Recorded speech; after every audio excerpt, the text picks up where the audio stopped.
है। अब जरा बढ़ते आगे। अब बात है जरा जहां हम जम्मू कश्मीर की कर रहे हैं, वही वादी कश्मीर की एक और वादी कश्मीर के हवाले से एक और बड़ी खबर, जहां किसानों के हवाले से खबर आ रही है कि वादी के अंदर जो धान की फसल है, धान की पैदावार है, उसमें कहीं ना कहीं कमी नजर आ रही है और 25% जो ज़मीन है, रवां साल धान की 25% ज़मीन आपाशी की किल्लत का शिकार हुई है, जिसकी वजह से जो है पैदावार में कमी आई है और ऐसी सूरत हाल मजीद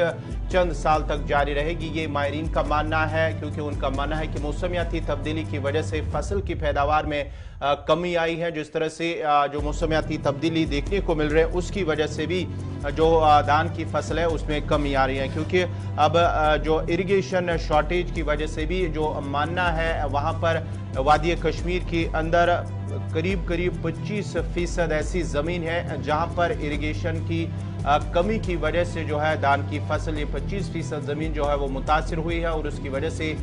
फसल में भी कहीं ना कहीं धान की पैदावार में कमी आई है। और माना जाता है कि आइंदा चंद सालों तक अगर मौसमियाती तब्दीली इसी तरह का मौसम रहा है तो आने वाले दिनों में भी शायद ये तब्दीली देखने को मिल रही है, पैदावार में कमी भी नजर आएगी। बड़ी अहम खबर है जी कि हमारी पैदावार जो है किसानों की, यानी फसल की जो पैदावार है, पैडी की जो पैदावार है, धान की जो पैदावार है, वो 25% कम हो गई है, बल्कि हो चुकी है। और इसका बुनियादी वजह जो है, जो हमारी इरिगेशन फैसिलिटी थी वो इस बार ज़्यादा नहीं मिली है, डिस्पाइट द फैक्ट बारिशें भी हुई थी टाइम पर, लेकिन उसके बावजूद ही 25%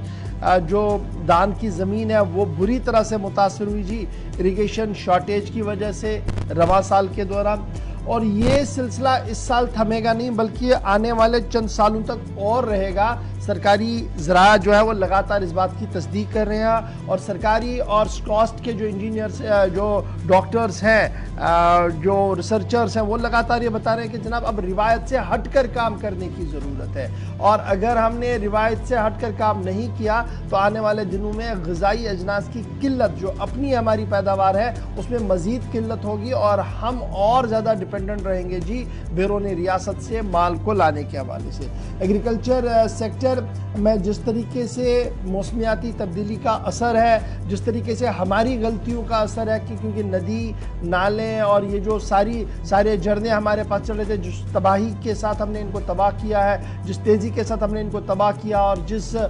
शिद्दत के साथ हमने इनको बंद किया है, ब्लॉक किया है और कंक्रीट के जंगल खड़े कर दिए, सोसाइटियाँ खड़ी कर दी है, उसका असर ये है कि अब खेत तक पानी आ नहीं रहा है। और जब खेत तक पानी नहीं आ रहा है तो किसान अपनी तरीके से लाचार हो चुका है, परेशान हो चुका है और ये सिलसिला आने वाले दिनों में भी चलेगा, आने वाले सालों में भी चलेगा। एक्सपर्ट्स का मानना है कि अब इस मुश्किल से निपटने के लिए हमने जी और ज़्यादा बेहतरी की ओर बढ़ना होगा और शॉर्ट क्रॉप्स को लगाना होगा, ताकि हम साल में 2 या 3 फसल निकाल सके, मुख्तलिफ फसल निकाल सके इसी ज़मीन से जहाँ पर पानी की किल्लत भी हो, लेकिन तब भी हमारा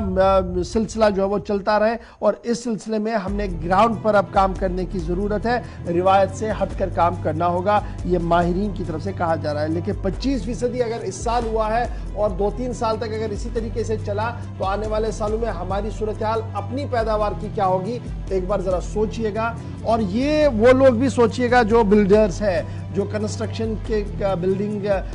के साथ जुड़े हुए हैं, वो कहते हैं कोई परेशानी नहीं है, दरार चल रहा था, पानी आ रहा था, ऐसे बंद हो गया जी, ऊपर से ही बंद हो गया। ये ऊपर से करते करते हमने बहुत ऊपर तक इसको पानी बंद कर दिया है, जिसकी वजह से अब नीचे रहने वाले लोगों को पानी की शदीद किल्लत भी है और परेशानी भी है। और 25% का मतलब मेरी नज़र में बहुत होता है। आप ज़रा इस पर सोचिएगा और बताइएगा हमें।